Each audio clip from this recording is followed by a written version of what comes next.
अब 4 किस्म की कैटेगरीज़ होती हैं वीज़ा की। चारों मैं जो है आपको बारी-बारी एक्सप्लेन करूँगा। पहली कैटेगरी होती है मिसाल के तौर पर स्टडी वीज़ा की। अब स्टडी में भी 2 कैटेगरीज़ आती हैं। एक होता है कि आप खुद पैसे देकर बाहर जाते हैं पढ़ने के लिए, दूसरा होता है स्कॉलरशिप्स में। अब जो स्कॉलरशिप्स होती हैं वो बैचलर्स की तो बहुत ही ज़्यादा कम होती हैं।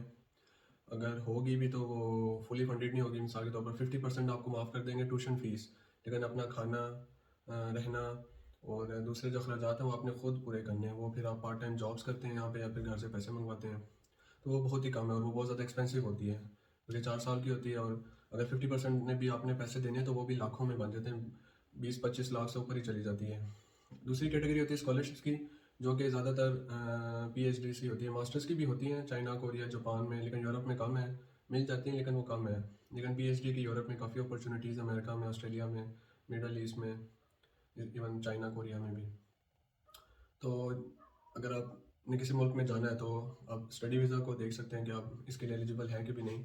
कुछ डिप्लोमा वाले होते हैं वो भी जो है वो अप्लाई करते हैं, लेकिन यूजुअली ये कहते हैं कि 4 इयर्स की डिप्लोमा होना चाहिए, जो कि पाकिस्तान में तो आई थिंक 2 to 3 इयर्स का होता है। तो फिर ये उस चीज़ को एक्सेप्ट नहीं करते और उसको फिर ये मास्टर्स में एडमिशन बहुत ही मुश्किल से मिलता है। किसी प्राइवेट यूनिवर्सिटी लो क्वालिटी की जो होती है वो दे दे, लेकिन गवर्नमेंट की यूनिवर्सिटीज़ वो नहीं देती। दूसरी उसके बाद फिर दूसरी कैटेगरी आती है, वो है स्पॉन्सर्ड वीज़ा की। जैसे कोई भाई हो गया, बहन हो गया या कोई और रिलेटिव्स हो गया, वो आपको वो आपको स्पॉन्सर करता है दूसरे मुल्क से, और आपको जो है वो लेटर देता है, इनविटेशन लेटर भेजता है। फिर आप उस बलबूते पे जाते हैं। लेकिन अगर तो वो मिडल ईस्ट में है तो फिर तो वीज़ा आपको मिलने के चांसेस हैं, लेकिन अगर आप यूरोप अमेरिका में रह रहे हैं तो इनविटेशन लेटर की बेसिस पे वीज़ा मिलना आजकल पाकिस्तानियों के लिए काफ़ी टफ हो चुका है। तो मेजोरिटी केस में वो क्या होता है, 80% जो है वो रिजेक्ट हो जाता है इनविटेशन लेटर की बेस में जो वीज़ा मिलता है, मिलने के जो चांस होते हैं। फिर तीसरी कैटेगरी आती है कि टूरिस्ट वीज़ा। यूजुअली लोग जो है वो यूरोप का, अमेरिका का, ऑस्ट्रेलिया का जो है वो टूरिस्ट वीज़ा अप्लाई करते हैं। जैसे कि एक मेरा दोस्त था, जब अमेरिका में क्रिकेट का वर्ल्ड कप हो रहा था तो उसने पोलैंड में बैठ के ही अमेरिका के वीज़े के लिए अप्लाई किया। तो जब वो एम्बेसी में गया इंटरव्यू देने तो सीधा सीधा उन्होंने रिजेक्ट कर दिया। उन्होंने कहा इस कैटेगरी में हम पाकिस्तानियों को कभी वीज़ा देते ही नहीं, मतलब टूरिस्ट वीज़ा। जबकि वो पोलैंड में उसने अप्लाई किया था, पाकिस्तान से बैठ के नहीं, पोलैंड से। फिर भी उसको जो है वो क्रिकेट वर्ल्ड कप देखने जाना था अमेरिका, लेकिन उसको रिजेक्ट कर दिया। तो इस कैटेगरी में 90% जो है वो 90+ या आप समझ लें जो है वो रिजेक्शन है। टूरिस्ट वीज़ा पाकिस्तानियों को नहीं मिलता। इन केस आप बहुत ही फेमस बंदे हैं, कोई सेलिब्रिटी हैं या फिर कोई पॉलिटिशियन है तो फिर तो आपको मिल जाएगा। अदरवाइज़ अगर कोई नॉर्मल आप बंदे हैं जिसकी कोई फेम नहीं है, इतनी एसेट्स नहीं है, तो फिर तो वीज़ा 100% रिजेक्शन है।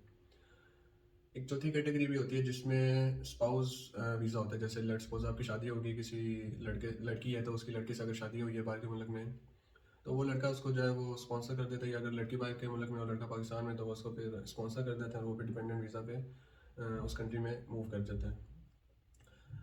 अब ये चीज़ जो थी मैंने बहुत सारे बचपन में यूट्यूब चैनल्स और फेसबुक वगैरह पे देखी थी कि अमेरिका से लड़की आ गई है, लड़के से शादी करने, ऑस्ट्रेलिया से आ गई है, यूके से आ गई है, यूरोप से आ गई है।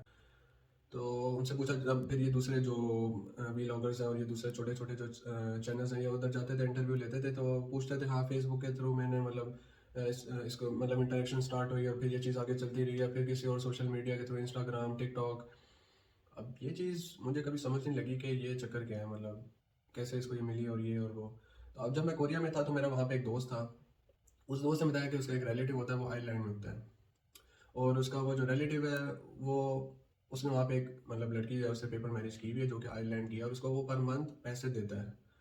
मतलब उसने जो है पेपर में शो किया हुआ है कि ये मेरा हस्बैंड है, और वो उसको पर मंथ पैसे देता है, क्योंकि वो कहीं छोटी मोटी जॉब करती होगी। उसने कहा होगा ठीक है, मतलब मुझे एक्स्ट्रा पैसे ये बंदा हर देगा, क्योंकि वो तो वहाँ पे इलीगल था, तो वो उसको फिर हर मंथ पैसे देता था उस औरत को।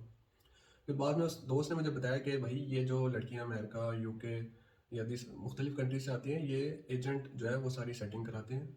उस लड़की को कहा जाता है कि आपको 50 लाख, 60 लाख या जितने भी हैं वो डिमांड करती है, उतने पैसे उसको यकदम दिए जाते हैं उस लड़की को। और उसके बाद भी जब वो लड़का एक दफ़ा यूके, अमेरिका या यूरोप के या किसी और मुल्क में जब चला जाएगा, फिर जब वहाँ जॉब स्टार्ट करेगा, तब भी वो आपको पर मंथ कई सालों तक इतने पैसे देता रहेगा। तो ये असल में वो चक्कर होता था कि वो सारे फिक्स होता था, वो सारा झूठ बोल रहे होते थे। और वो वीडियो भी इसलिए बनाते थे कि ताकि एम्बेसी को शो कर सकें कि भाई ये देखो, ये हमारी शादी हो चुकी है।